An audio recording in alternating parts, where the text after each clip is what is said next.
الحمدللہ رب العالمین والصلاة والسلام علی محمد الامین فاعوذ باللہ من الشیطان الرجیم بسم اللہ الرحمن الرحیم۔ خواتین و حضرات، ہم میزان حصہ اول میں پہلے باب ایمانیات کا مطالعہ کر رہے ہیں۔ اس میں ختم نبوت زیر بحث ہے۔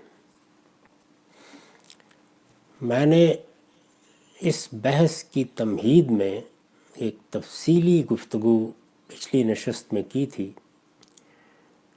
اور اس میں یہ بتایا تھا کہ نبوت کے معاملے میں اللہ تعالیٰ کی اسکیم کیا رہی ہے۔ یہ اسکیم قرآن مجید سے وضاحت کے ساتھ معلوم ہو جاتی ہے۔ میں اس کا خلاصہ کر دیتا ہوں۔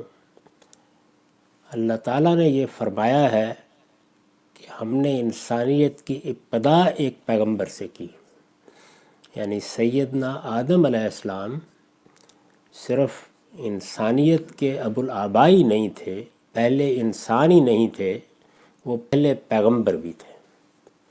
اس طرح گویا دو چیزوں سے اللہ تعالیٰ کی ہدایت انسان کو پہلے ہی دن میسر آ گئی۔ ایک وہ الہام فطرت جو اس کی پیدائش کے ساتھ کر دیا گیا تھا، اور دوسرے وہ وحی جو اللہ کی طرف سے آتی ہے اور اس الہام فطرت کو متعین بھی کر دیتی ہے، اس کی ضروری تفصیل بھی کر دیتی ہے۔ اللہ تعالیٰ نے یہ بتایا کہ پھر ایک لمبے عرصے تک کان الناس امۃ واحدہ، لوگوں میں ہدایت کے باب میں کوئی اختلاف نہیں تھا۔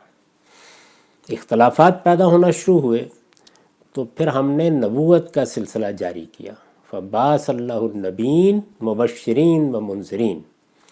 وہ کیا کرنے کے لیے آئے؟ خبردار کرنے کے لیے، بشارت دینے کے لیے۔ یہ جو نبی کو نبی کہا جاتا ہے تو اس کی وجہ یہ ہے کہ وہ اس نبی عظیم کی خبر دیتا ہے، یعنی قیامت کی خبر دیتا ہے۔ تو وہ ان کو متنبع کرنے کے لیے آئے کہ اپنے اختلافات ختم کرو، صحیح راہ پر آ جاؤ۔ اللہ کی ہدایت یہ ہے، وہ ہدایت ہمیشہ سے ایک ہی رہی ہے۔ تو نبیوں نے آ کر وہ ہدایت پیش کی، اور اس کے ساتھ یہ اہتمام بھی کیا گیا کہ اللہ کی حجت پوری کر کے وہ جزا و سزا جو قیامت میں ہونی ہے، وہ ایک قوم کے لیے پہلے مرحلے کے طور پر یہیں برپا کر دی جائے۔ اس کو قرآن مجید نے بطور اصول بیان کیا ہے سورہ یونس میں، کہ ہم نے ہر قوم کی طرف اس زمانے میں ایک رسول بھیجا۔ وَلِكُلِّ أُمَّةٍ رَسُولٌ فَإِذَا جَاءَ رَسُولُهُمْ قُضِيَ بَيْنَهُمْ بِالْقِسْطِ وَهُمْ لَا يُظْلَمُونَ۔ ایسے معلوم ہوتا ہے کہ اس سلسلے کی ابتدا سیدنا نوح علیہ السلام سے ہوئی، اور یہ سیدنا ابراہیم علیہ السلام کے زمانے تک ایسے ہی جاری رہا۔ نبوت کا یہ دور جس میں ہدایت بھی اللہ تعالیٰ کی ہر قوم کے پاس پہنچتی رہی، اور اتمام حجت کا اہتمام بھی ہر قوم کے لیے ہوتا رہا، اور خدا کا فیصلہ بھی صادر ہوا۔ اس کے بعد نبوت کا تیسرا دور شروع ہوا، یعنی آدم علیہ السلام سے پہلا دور، اس کے بعد سیدنا نوح علیہ السلام سے دوسرا دور، اور اب پھر تیسرا دور شروع ہوا۔ اس تیسرے دور میں اللہ تعالیٰ نے اپنی اسکیم میں یہ تبدیلی کی کہ اب انفرادی طور پر نہیں، بلکہ ایک پوری کی پوری قوم یا ایک پوری جماعت کو اس منصب پر فائز کیا جائے گا۔ اس کو بھی سورہ آل عمران میں بیان کر دیا کہ ان اللہ اصطفیٰ آدم و نوحًا و آل ابراہیم و آل عمران علی العالمین، یعنی پہلے مرحلے کی نمائندہ شخصیات کی حیثیت سے آدم اور نوح کا ذکر کیا، اور پھر فرمایا کہ اب آل ابراہیم، یعنی ابراہیم کی ذریت، ابراہیم کی اولاد، ابراہیم کا خاندان، اسے اٹھایا گیا۔ مختصر طور پر میں نے یہ بتایا تھا کہ اس میں پہلے اس جماعت کی تشکیل کا مرحلہ ہے، اس میں وہ اسکیم بھی ساتھ چلتی رہی، یعنی مختلف قوموں کی طرف اللہ کے رسول آتے رہے، اور ادھر تشکیل کا کام بھی ہوتا رہا۔ یہ تشکیل کس طرح کی گئی، اختصار کے ساتھ سمجھ لیجئے، اس وقت بھی عرض کر دیا تھا کہ سیدنا ابراہیم کے بیٹے اسحاق، اسحاق کے بیٹے یعقوب، یعقوب کے بیٹے یوسف، گویا پے در پے اللہ تعالیٰ نے نبی بھیجے۔ یہ نبی کسی قوم کی طرف نہیں بھیجے گئے، بلکہ انہوں نے اس جماعت کو وجود بخشا تاکہ یہ بالکل درست ہدایت پر مبنی روایت لے کر پیدا ہو جائے۔ قدیم قبائلی نظم میں اس کی بڑی اہمیت تھی کہ ہمارے آبا کیا کہتے تھے۔ اسی وجہ سے جب سیدنا یوسف نے دعوت پیش کی ہے تو یہ دیکھیے کہ اس میں اپنے آبا کا لفظ استعمال کیا ہے، تو یہ روایت قائم ہوئی، اس سے ایک نئی جماعت کی تشکیل ہوئی۔ یہ کون تھے؟ سیدنا ابراہیم علیہ السلام کی اولاد میں سے پے اللہ تعالیٰ کے نبی آنا شروع ہوئے، لیکن کب؟ جب ان کی تشکیل مکمل ہو گئی، ایک لمبا عرصہ گزر گیا اور سیدنا موسیٰ علیہ السلام کی بعثت ہوئی۔ یہ فلسطین میں آباد کیے گئے، اس جگہ اللہ کا معبد تعمیر ہوا، توحید کا مرکز قائم کیا گیا۔ دوسری شاخ کو جزیرہ نما عرب میں آباد کرایا گیا، وہاں سیدنا اسماعیل نے، یعنی جو سیدنا ابراہیم علیہ السلام کے دوسرے بیٹے ہیں، اس دعوت کی ابتدا کی۔ ایک بالکل یوں سمجھ لیجئے کہ چھوٹے سے گاؤں میں، ایک صحرائی علاقہ، وادی غیر ذی زرع، وہاں پر ایک دو قبیلے، بظاہر یہی معلوم ہوتا ہے کہ وہ ایمان لے آئے، انہی میں ان کی شادی ہوئی، اور اس طرح وہاں پر بھی ایک امت کی تشکیل کا عمل شروع ہو گیا۔ سیدنا ابراہیم موقع پر دعا کی تھی کہ اس کو بھی ایک امت مسلمہ بنایا پروردگار، اور ان کے اندر وہ رسول اٹھا جس کا تو نے وعدہ کیا ہے۔ تو رسالت بآب صلی اللہ علیہ وسلم کی بعثت سے پہلے یہ اسکیم جاری رہی۔ اس کا خاتمہ کب ہوا؟ سیدنا مسیح علیہ السلام پر۔ اس میں نے یہ عرض کیا تھا کہ دو بڑے حوادث ہوئے، یعنی ایک حادثہ اس وقت ہوا جب بابل کی سلطنت نے اینٹ سے اینٹ بجا دی یروشلم کی۔ یہ یہود کے یا بنی اسرائیل کے جرائم کی اللہ تعالیٰ کہتے ہیں کہ سزا تھی۔ اس سے قوم بھی بکھر گئی، روایت میں بھی بہت کچھ ابہام پیدا ہو گیا، تورات بھی ہاتھوں میں باقی نہیں رہی۔ ایک بڑا حادثہ ہوا، یہ بتایا جاتا ہے کہ کم و بیش 500 قبل مسیح میں سورہ بنی اسرائیل میں اللہ تعالیٰ نے ان دونوں حوادث کا ذکر کیا ہے۔ دوسرا حادثہ وہ ہوا جو سید عام کی بعثت کے بعد جب انہوں نے ان کے مقابلے میں بھی سرکشی دکھائی تو رومیوں کے ذریعے سے ان کو پامال کر دیا گیا اور وہاں سے نکال دیا گیا۔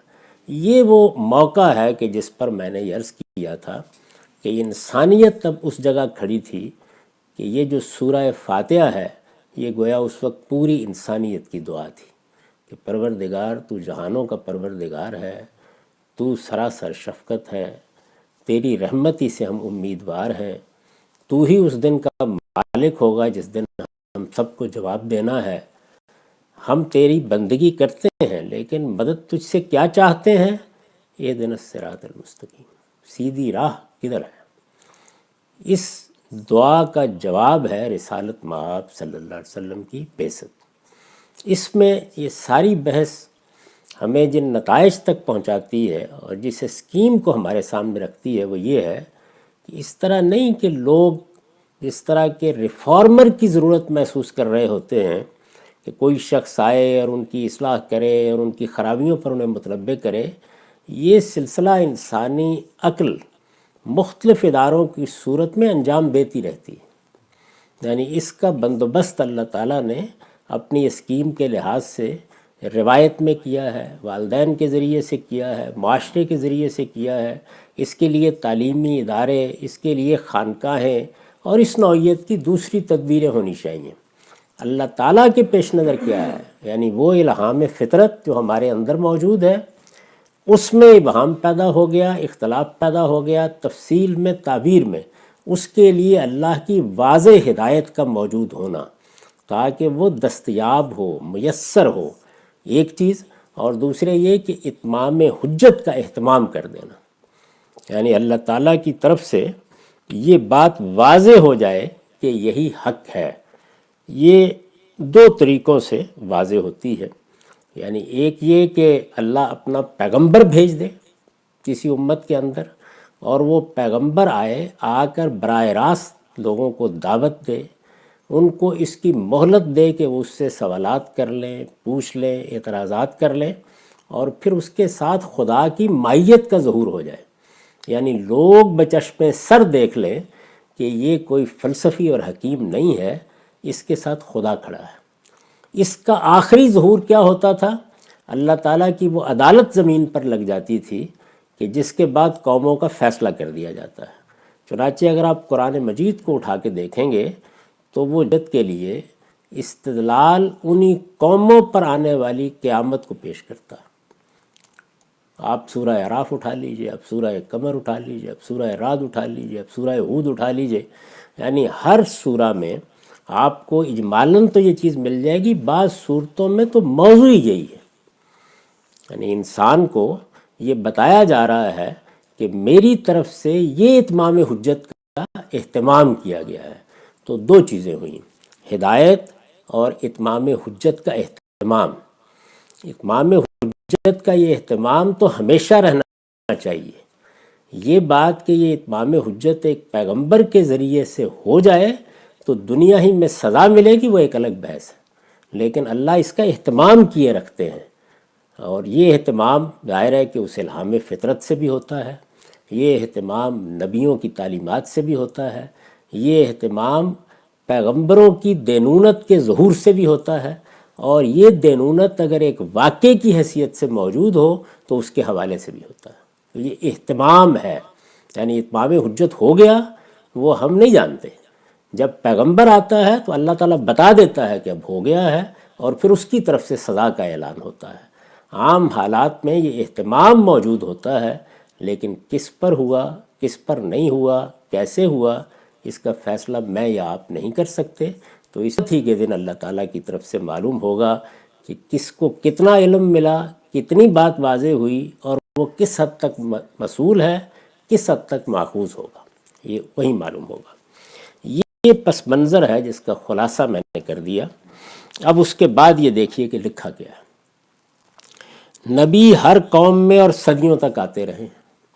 یہ نبی ہر قوم میں اور صدیوں تک آتے رہے ہیں، اس جملے کی تفصیل تھی، یعنی نبی کیسے آتے رہے ہیں، صدیوں تک اللہ کی کیا اسکیم رہی ہے۔ جس طرح کہ عام طور پر ہمارے ہاں لوگ خیال کرتے ہیں، یہ اسکیم اس طرح نہیں ہے۔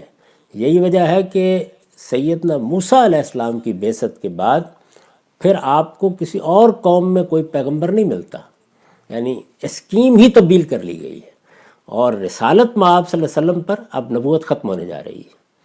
تو اللہ کی اسکیم یہ نہیں ہے کہ آپ کوئی مراقبہ کریں گے، آپ کوئی چلہ کریں گے، آپ بڑے اعلیٰ درجے کے آدمی ہوں گے، یہ کوئی کمالات ہیں جو آپ نے حاصل کرنے ہیں، پھر اللہ تعالیٰ آپ کو نبوت بھی دے دے گا، یہ یوں نہیں ہے۔ یعنی یہ پوری کی پوری اسکیم ہے۔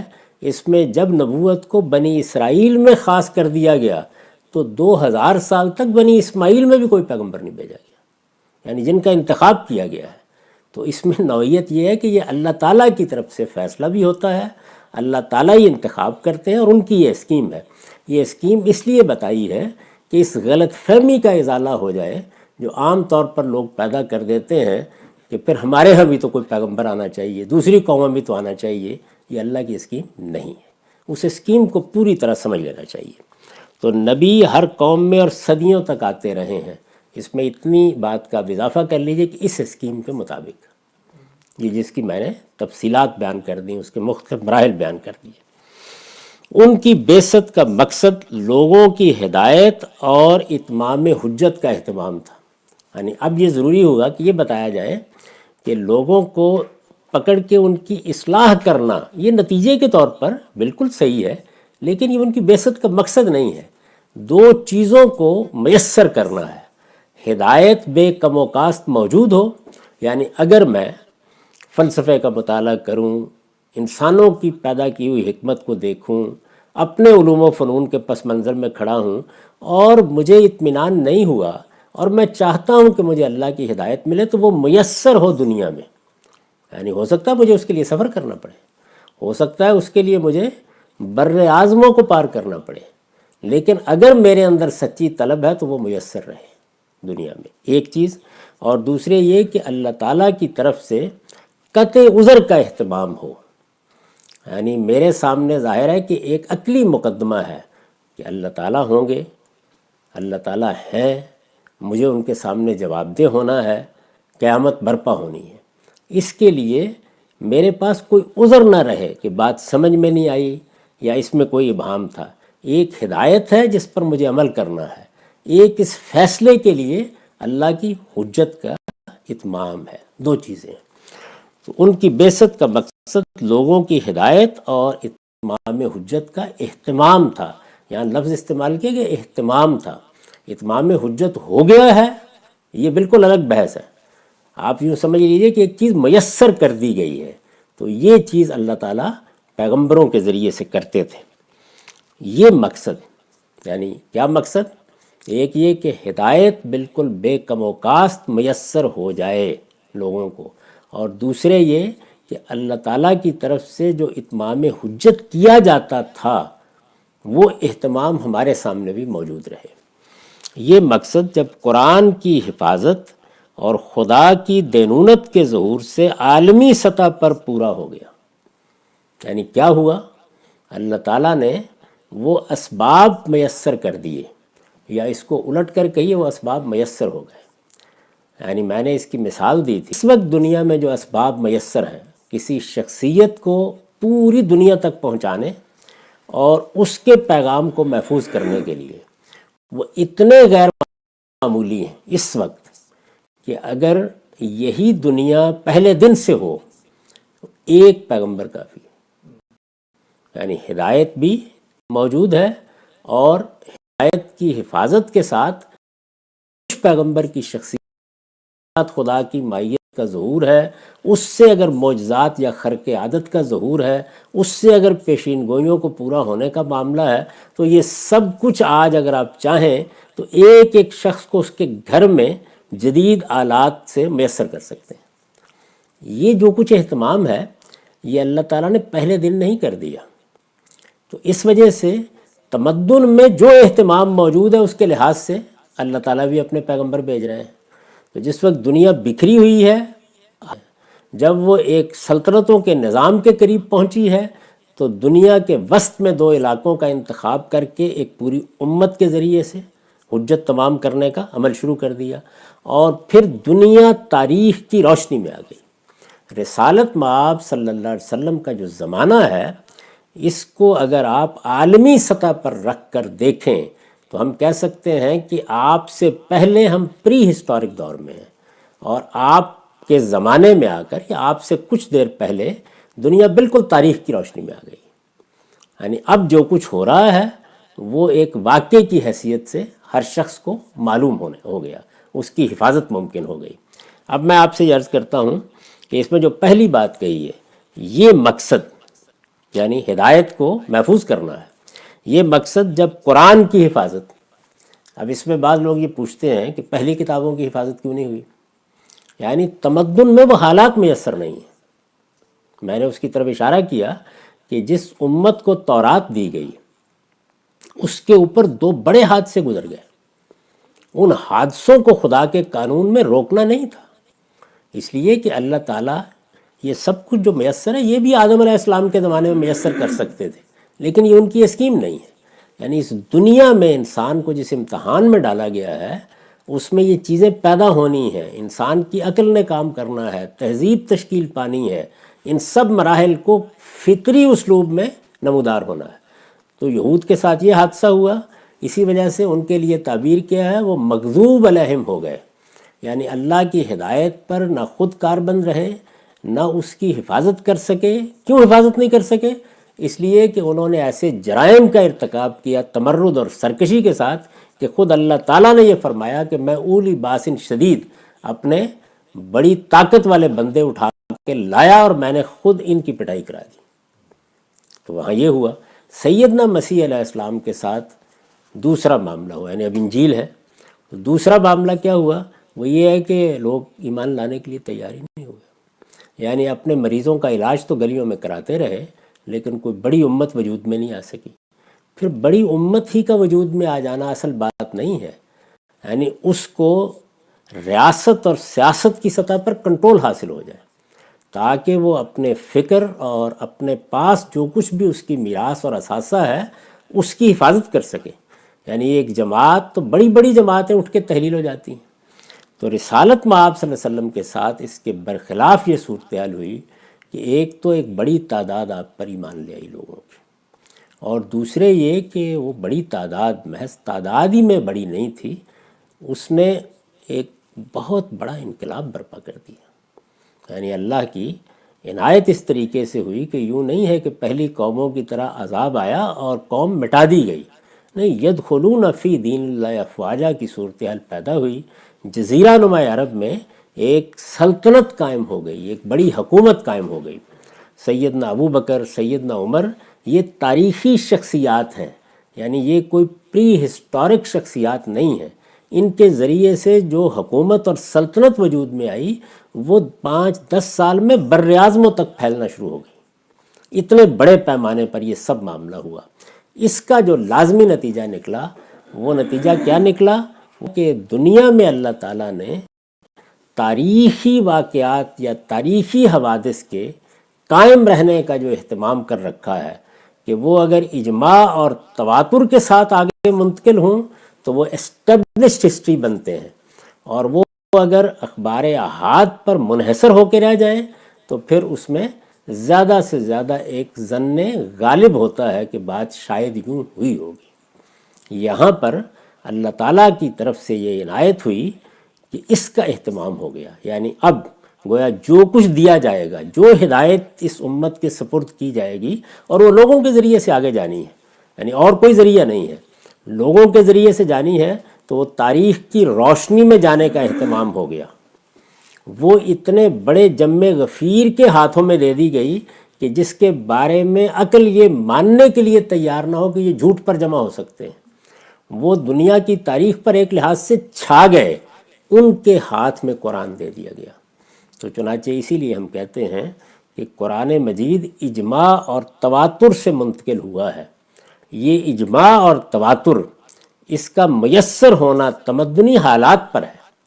یعنی یہ نہیں ہو سکتا کہ 4 آدمی 5 آدمی کوہ زیتون پر سیدنا مسیح علیہ السلام کے گرد بیٹھے ہوں اور تواتر یا اجماع وجود میں آ جائے، یہ ہو نہیں سکتا۔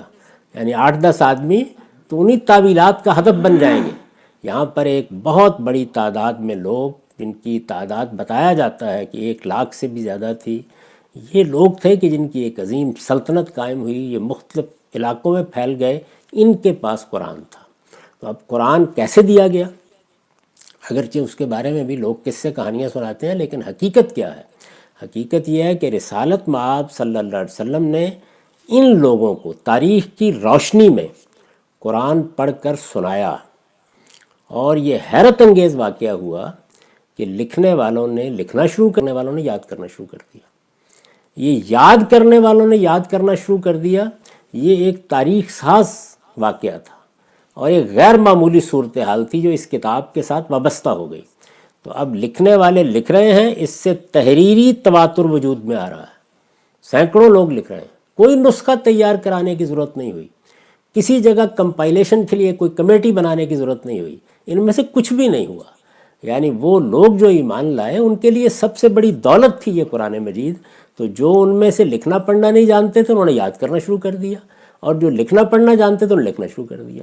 تو رسالت مآب صلی اللہ علیہ وسلم کے زمانے ہی میں یہ پوری طرح مرتب ہو گیا، اس کو ترتیب دے دیا گیا، اس کو جبریل امین نے اسی ترتیب سے پڑھ کے سنایا، اس کو رسالت مآب صلی اللہ علیہ وسلم نے جواب میں جبریل امین کو پڑھ کے سنایا، صحابہ کرام کے یہ سپرد کیا گیا، پوری صحابہ کی جماعت نے اس کو تحریری اور قولی تواتر میں آگے منتقل کرنا شروع کر دیا۔ یہ اسی طرح آج بھی منتقل ہو رہا ہے، یہ کسی سند کا محتاج نہیں ہے۔ اس وقت بھی صورتحال یہ ہے کہ امت مسلمہ نسلاً بعد نسلاً، آپ دیکھ لیں تو اس کو قولی تواتر سے بھی منتقل کر رہی ہے اور اس کو تحریری تواتر سے بھی منتقل کر رہی ہے۔ کسی نسخے کو آپ تلاش نہیں کرتے کہ یہ دیکھا جائے ملا کے وہ کہیں استنبول میں پڑا ہوا ہے یا کہیں اور، بلکہ وہی امت مسلمہ کا تواتر ہے جو قرآن مجید میں اگر غلطی بھی کہیں کتابت کی ہوتی ہے تو اس کی تصحیح کرتا چلا جاتا ہے، اگر پڑھنے والے سے غلطی ہوتی ہے تو اس کی بھی تصحیح کرتا چلا جاتا ہے۔ تو یہ وہ پہلی بات ہے، یہ مقصد جب قرآن کی حفاظت، یعنی قرآن کی حفاظت کا مطلب کیا تھا؟ اللہ کے دین کی حفاظت، لیکن کیا صرف دین کی؟ دین کا کنٹینٹ اگر بیان کیا جائے تو قرآن مجید کی ایک متوسط درجے کی سورہ میں آ جاتا ہے۔ یعنی اگر سورہ ہود یا یونس اٹھا لی جائے تو جتنی مقدار اس کی آیات کی ہے اس میں نہایت آسانی کے ساتھ پورا دین بیان کیا جا سکتا ہے۔ قرآن مجید صرف دین کا کنٹینٹ نہیں محفوظ کر رہا تھا، بلکہ انذار و بشارت کا وہ پورا عمل محفوظ کر رہا تھا جو خدا کے پیغمبر نے کیا۔ تو پیغمبر کس مقصد کے لیے آتے ہیں؟ مبشرین و منذرین۔ اس کتاب میں وہ چیز بھی لے آئی گئی۔ آپ اٹھا کے دیکھیے تورات کو مثال کے طور پر، تورات میں صرف قانون ہے، اس کے نام کا مطلب ہی یہ ہے، یعنی اللہ تعالیٰ نے کیا ہدایت دی۔ اصولی چیزیں ایک سنت کے طور پر جاری ہیں بنی اسرائیل میں بھی، اور جو اجتماعی زندگی سے متعلق احکام ہیں یا جن کو صرف کتاب ہی میں بیان کیا جا سکتا ہے وہ تورات میں بیان ہو گئے۔ ان کی مخصوص حیثیت کو واضح کر دیا گیا ہے اور ان کو ہدایات دے دی گئی ہیں کہ اب تمہیں آگے کیا کرنا ہے۔ زبور مناجاتیں ہیں، دعائیں ہیں جو اللہ کے حضور عبادت کے موقع پر کی جاتی ہیں۔ انجیل اس حکمت کو بیان کرتی ہے کہ یہ دین کیا ہے، اس کا پس منظر کیا ہے، اس کے بارے میں رویہ کیا ہونا چاہیے۔ گویا اب تک دین کا کانٹینٹ ہے جو اللہ تعالیٰ کی کتابوں میں آ رہا ہے۔ یہ پہلی کتاب ہے کہ جو اصل میں ایک پیغمبر کی سرگزشت انذار بنا کے نازل ہوئی۔ کیوں یہ ہوا؟ یعنی پیغمبر انذار کرتے تھے، رسول اللہ صلی اللہ علیہ وسلم کے معاملے میں یہ انذار قرآن نے کیا۔ آپ کو ہدایت کی گئی کہ آپ کو اب تقریر نہیں کرنی، آپ کو اب انذار نہیں کرنا، یعنی جو پیغمبروں کا کام ہے وہ آپ اپنی زبان سے نہیں کریں گے۔ نہیں کریں گے کا مطلب یہ نہیں ہے کہ اس نوعیت کی کوئی بات نہیں کریں گے یا کوئی خطبہ نہیں دیں گے، بلکہ جو ذمہ داری ڈالی گئی ہے وہ اللہ تعالیٰ کہتے ہیں ہم خود کریں گے۔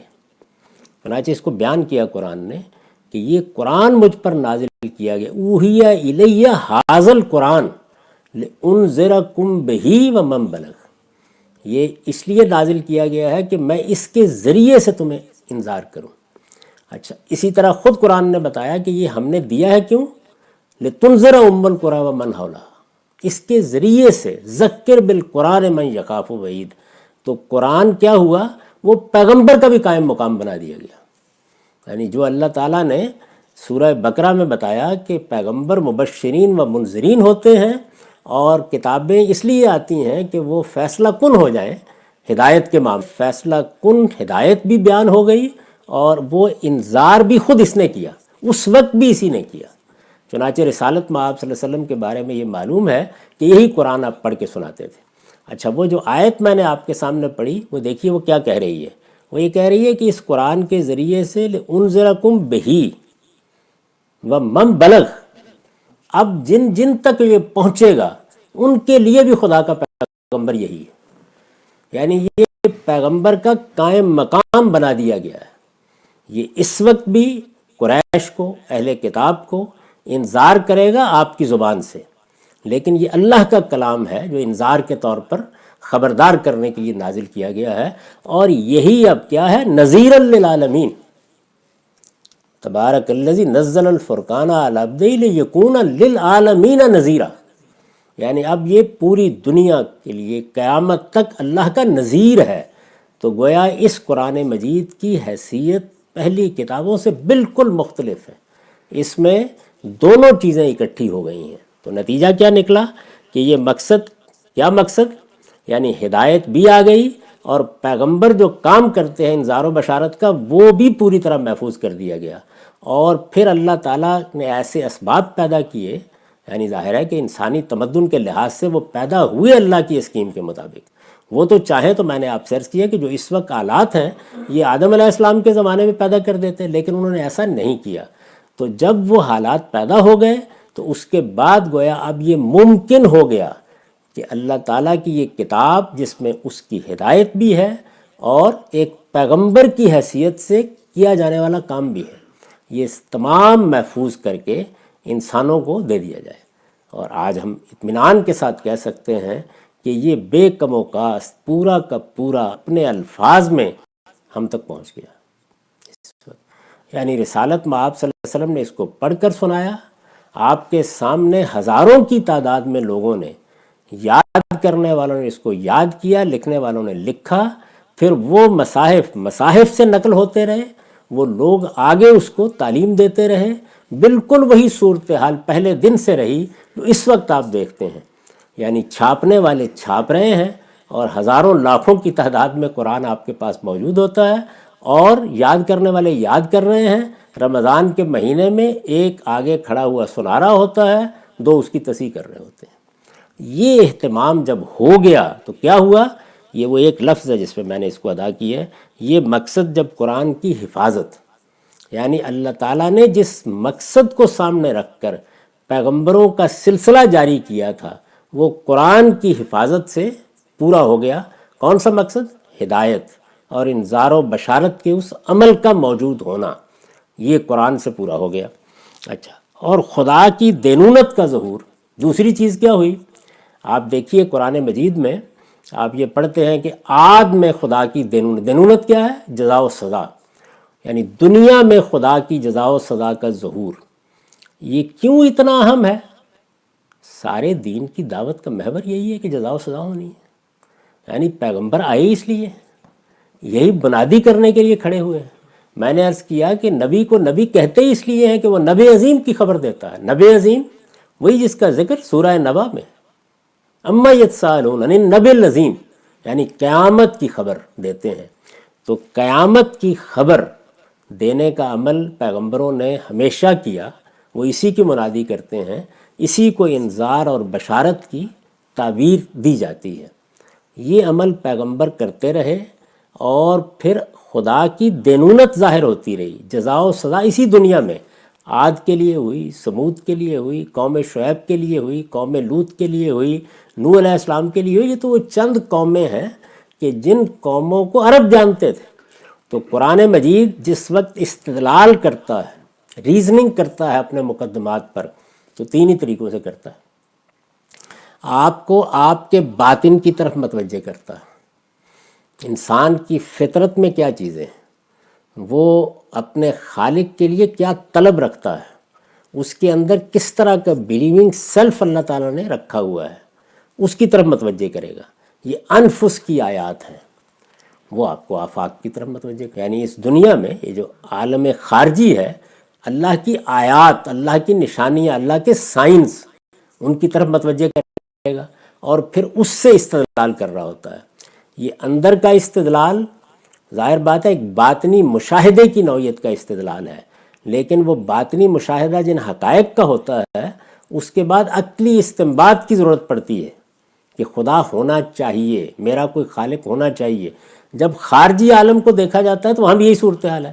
تو عقلی استنباط اعلیٰ سے اعلیٰ درجے پر بھی چلا جائے تو وہ کیا چیز پیدا کرتا ہے؟ وہ ظن غالب پیدا کرتا ہے، یقین نہیں پیدا کر سکتا، ظن غالب پیدا کرتا ہے۔ تو ایک اگلی چیز کی ضرورت ہوتی ہے، اور وہ یہ کہ کچھ نہ کچھ حصہ دکھا دیا جائے۔ آخری درجے میں تو پردہ نہیں اٹھایا جاتا، اس لیے کہ پھر تو امتحان ختم ہو جائے گا، کچھ نہ کچھ دکھا دیا جائے۔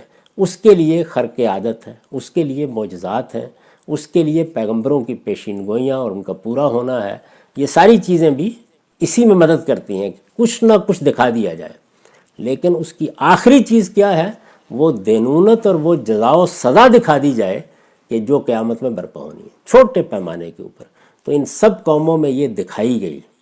آخری مرتبہ اس جزا و سزا کا ظہور محمد الرسول اللہ کے ذریعے سے جزیرہ نماء عرب میں ہوا، بلکہ جزیرہ نماء عرب کے باہر کی پوری اس زمانے کی مہذب دنیا میں ہو گیا۔ یعنی دنیا کی دو بڑی سلطنتیں الٹ گئیں۔ آج کے لحاظ سے دیکھیے تو جیسے دنیا کی پانچوں بڑی طاقتیں جو اس وقت دنیا کو کنٹرول کر رہی ہیں ان سب پہ ہو جائے، اس درجے میں ہوا، تاریخ کی روشنی میں ہوا۔ یعنی کوئی ماضی کا قصہ نہیں ہے، اس سے پہلے کی جتنی چیزیں تھیں عاد سمود، وہ اصل میں ایک تاریخی حیثیت سے تو لوگوں کے ہاں موجود تھیں، لیکن وہ ایک تاریخی واقعے کے طور پر مشہود نہیں ہوئی تھیں، یہ مشہود ہو گیا۔ تو یہ خدا کی دینونت، جس سے مقصود کیا ہوتا ہے؟ اتمام حجت، یعنی اب کوئی عذر باقی نہیں رہا۔ عقلی استدلال سے آگے بڑھ کر مشاہداتی استدلال ایک خاص درجے تک سامنے آ گیا، تو اس سے خدا کی دینونت اور جزا و سزا ظاہر ہوتی ہے۔ یہ وہ جگہ ہے جس کے بعد اگر خدا کا پیغمبر موجود ہو تو اللہ تعالیٰ دنیا میں سزا دیتے ہیں۔ یہ اہتمام بھی تاریخ کو منتقل ہو گیا، یعنی قرآن تاریخ کو منتقل ہو گیا۔ قرآن منتقل ہونے کا مطلب کیا تھا؟ پیغمبر بھی منتقل ہو گیا، خدا کی ہدایت جو پہلی کتابوں میں تھی وہ بھی منتقل ہو گئی، اور اس کے ساتھ وہ جو دینونت کا واقعہ پیش آیا جو قوم نوح، عاد، سمود کے معاملے میں تاریخ کے پردوں میں گم تھا، وہ تاریخ کے پردے پر نمایاں ہو کے سامنے آ گیا۔ جب یہ دونوں چیزیں ہو گئیں اور یہ مقصد سطح پر پورا ہوا، کسی دور دراز علاقے میں نہیں، عالمی سطح پر پورا ہو گیا، یعنی حفاظت کا اہتمام بھی آخری درجے میں ہو گیا۔ جیسے کہ آپ قرآن مجید کے بارے میں آج علم کی دنیا میں کھڑے ہو کر کہہ سکتے ہیں کہ یہ کتاب لفظ لفظ میں، لفظ لفظ تو بہت تھوڑی چیز ہے، یعنی اپنی ریڈنگ میں بھی پوری طرح محفوظ نسلاً بعد نسلاً منتقل ہو رہا ہے۔ ہم پورے اعتماد کے ساتھ کہتے ہیں کہ رسالت مآب صلی اللہ علیہ وسلم نے یہ جو ہم آیت پڑھ رہے ہیں یہ پڑھی کیسے تھی وہ بھی موجود ہے ہمارے پاس، یعنی وہ ان اعراب کی صورت میں موجود ہے، اس لیے کہ پڑھ کر منتقل کیا گیا ہے، ٹھیک کی گئی ہیں۔ تو ان دونوں چیزوں کی وجہ سے اس کی حفاظت ہو گئی۔ اب ہدایت کے معاملے میں کہیں جانے کی ضرورت نہیں، انذار و بشارت کے لیے کسی پیغمبر کی ضرورت باقی نہیں رہی، دینونت کے ظہور کے لیے بھی کسی پیغمبر کی ضرورت باقی نہیں رہی۔ تو پیغمبری سے، نبوت سے جو مقصد تھا وہ کس سطح پر پورا ہوا؟ عالمی سطح پر پورا ہو گیا۔ تو یہ سلسلہ ہمیشہ کے لیے ختم کر دیا گیا، یعنی یہ جو دو جملے ہیں یہ ان کی داستان میں نے آپ کو سنائی ہے۔ پچھلی نشست میں اس کی تاریخ بیان کی تھی، اب اس کا خلاصہ کر کے یہ بتایا ہے۔ اس کو پھر سنیے، اس لیے کہ یہ بنیاد ہے، یہ اس لیے ضروری ہے کہ آگے دینیاتی استدلال تو آئے گا کہ پیغمبری ختم ہوئی ہے تو قرآن کیا کہتا ہے، حدیث کیا کہتی ہے۔ پہلا مسئلہ تو یہ ہے کہ یہ سمجھا جائے کہ پیغمبری ہے کیا، یعنی اصل میں مقدمات میں غلطی یہاں سے ہوتی ہے، یہ واضح ہی نہیں ہوتا کہ پیغمبری کی اسکیم کیا ہے۔ وہ یہ بتائیے وہاں پیغمبر آئے، ہندوستان میں کیوں نہیں آئے؟ اللہ کی اسکیم پہلے سمجھ لینی چاہیے کہ وہ کیا ہے۔ پہلے مرحلے میں ہر قوم میں، دوسرے مرحلے میں ذریت ابراہیم کے اندر، ذریت ابراہیم میں بھی ایک شاخ کے اندر، دوسری میں 2000 سال تک کوئی پیغمبر نہیں آیا، اور پھر وہ آخری نبوت جس کو تاریخ کی روشنی میں اللہ تعالیٰ نے قرآن دیا، اس دینونت کا ظہور ہوا، یعنی وہ واقعہ جو رسولوں کے آنے سے ہوتا تھا، عاد کی تباہی، سمود کی تباہی، وہ واقعہ بھی، دینونت کا واقعہ بھی تاریخ میں محفوظ ہو گیا، کتاب بھی محفوظ ہو گئی، اور کتاب بھی ایسی نازل کی کہ جو پیغمبر کی قائم مقام بھی ہے اور کتاب کی قائم مقام بھی ہے، یعنی دونوں چیزیں اس میں حاصل ہو گئیں۔ تو اب سنیے کہ نبی ہر قوم میں اور صدیوں تک آتے رہے ہیں، یہ اس تاریخ کا اجمالی بیان ہے۔ ان کی بعثت کا مقصد لوگوں کی ہدایت اور اتمام حجت کا اہتمام تھا۔ اس جملے سے اس غلط فہمی کو دور کرنا مقصود ہے کہ لوگ بگڑ گئے ہیں، ان کی اصلاح کرنے کے لیے پیغمبر اٹھتے ہیں، اس کے لیے ریفارمر آتے ہیں، مصلحین آتے ہیں، اس کے لیے علماء ہیں، اس کے لیے اساتذہ ہیں، اس کے لیے نظم اجتماعی ہے، اس کے لیے والدین ہیں، گھر ہے، تعلیمی ادارے ہیں، خانقاہیں ہیں، بنائیے جو بھی کرنا ہے۔ اصل چیز کیا ہے جس کے لیے خدا نے یہ اہتمام کیا؟ ہدایت میسر رہے اور اتمام حجت کا اہتمام رہے، تو یہ مقصد تھا۔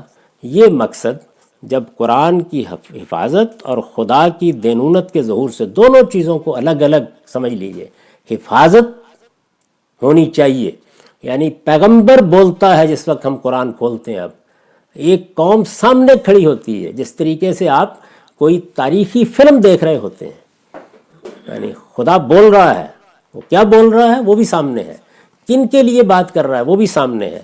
تو قرآن پورا کا پورا انذار اور بشارت بھی اپنے ساتھ لے آیا، ہدایت بھی اپنے ساتھ لے آیا، وہ آخری درجے میں حفاظت کے ساتھ پہنچ گئی، اور خدا کی دینونت کے ظہور کا وہ واقعہ کہ جس میں اللہ کی مائیت کا ظہور ہوا، جس میں ایک تنہا انسان نے لوگوں کے لیے خدا کی جزا و سزا کو اسی دنیا میں نافذ کر کے دکھایا، وہ بھی تاریخ کے سینے کے اوپر ہمارے سامنے نقش ہو کر آ گیا، گویا جو پردے کے پیچھے تھا وہ پردے کے سامنے نمایاں ہو گیا۔ دونوں چیزیں ہو گئیں، اور یہ عالمی سطح پر پورا ہوا، یعنی تاریخ کی روشنی میں ہے چونکہ، تو اس وجہ سے یہ نہیں ہے کہ کسی ایک علاقے کے لوگ واقف تھے باقی لوگ نہیں جانتے، بلکہ اس وقت کی پوری دنیا کے سامنے آیا اور پھر تاریخ میں یہ ایک عالمی واقعہ بن گیا۔ تو یہ سلسلہ ہمیشہ کے لیے ختم کر دیا گیا ہے۔ یہ ریزننگ ہے، بنیاد ہے، یہ بنائے استدلال ہے پیغمبری کے ختم کرنے کے لیے۔ پیغمبری کیا تھی، کیوں ختم کی گئی، کیا فی الواقع ختم کر دی گئی؟ ظاہر ہے کہ اس کے لیے آگے استدلال ہوگا۔ پہلے یہ بنیاد واضح کر دی گئی ہے کہ اللہ کی اسکیم کیا تھی اور اللہ تعالیٰ نے کیوں نبوت کا سلسلہ ختم کیا۔ اس کو ہم آگے اگلی نشست میں دیکھیں گے۔ اقول قولی ھذا واستغفر اللہ لی ولکم ولسائر المسلمین۔